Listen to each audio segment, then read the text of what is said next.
Всем привет, и сегодня будет видос об одном из улучшайзингов, типа проинфа. За нее отдельная благодарность Андрею Ховану и сайту TastyWay. Пообщаемся мы о ацетилпирозине. Вообще об ацетилпирозине не так много информации, хотя он и является часто используемым усилителем вкуса наряду с этилмальтолом и сукралозой. Это усилитель в полном смысле этого слова. В отличие от других усилителей, которые усиливают определенные качества ваших рецептов, ацетилпирозин скорее усиливает вкус рецепта. Люди используют его с тех пор, как он появился на рынке у ТПА.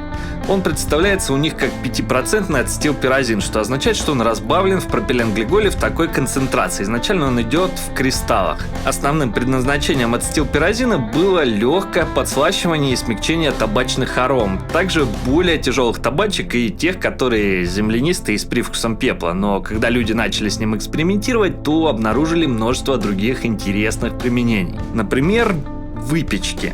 Лучше всего ацетилпирозин проявляет себя в выпечке. Он делает рецептом такую зернистую текстуру. Такое заключение несколько специфично, поэтому давайте разберем его подробнее. Выпечка делается в духовке, разумеется. Обычно это пироги, печенье, кексы, продукты, которые содержат муку. Она сама по себе дает плотный, пышный, зернистый и сухой аспект в любой выпечке, которую вы едите.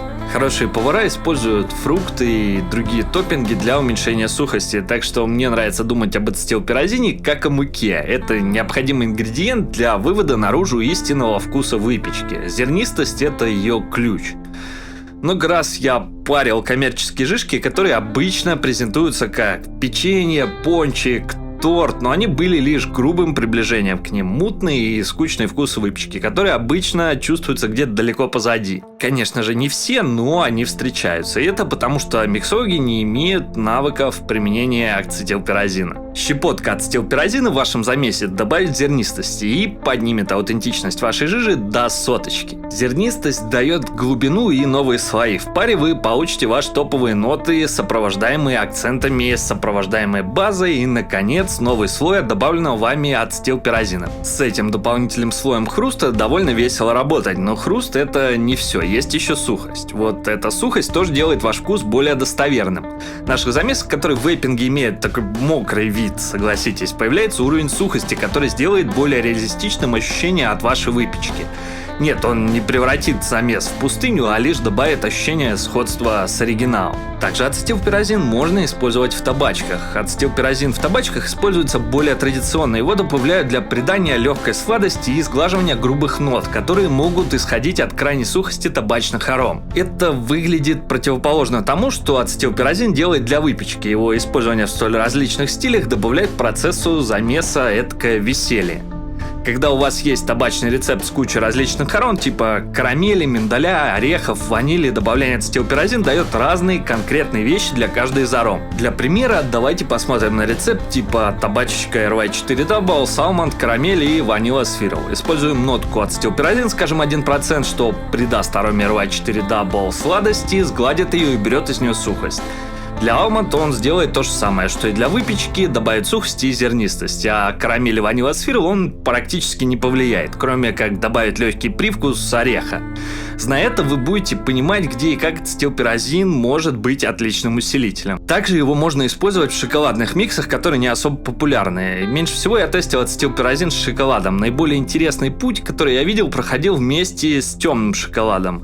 Он слегка подслащивает его и сглаживает, и темный шоколад становится не таким темным, сухим и мускусным.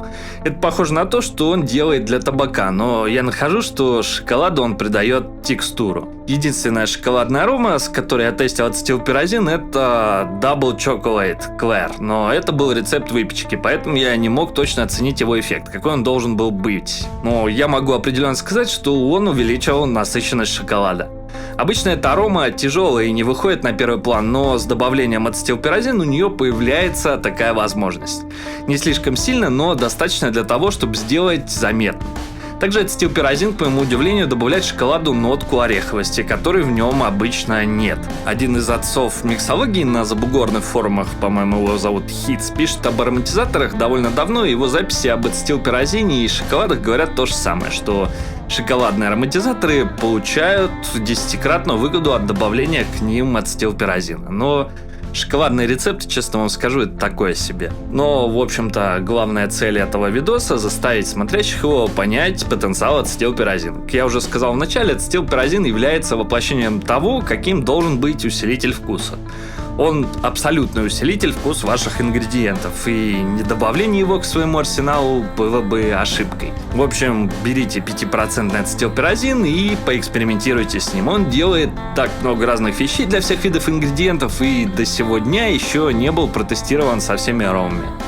Ну, наверное, был, но вряд ли вы об этом знаете. Ну и, конечно же, я уверен, что чем больше людей будет пробовать делать что-то с ацетилпирозином, тем больше возможностей его использования мы откроем. Если есть такие варианты, пиши их в комментарии. Ну и спасибо, что досмотрел до конца. Надеюсь, данный формат видоса тебе понравился. Если понравился, тоже пиши об этом в комментарии. Я могу сделать по другим усилителям вкуса. Ну, спасибо, что досмотрел до конца. Приятного и пока.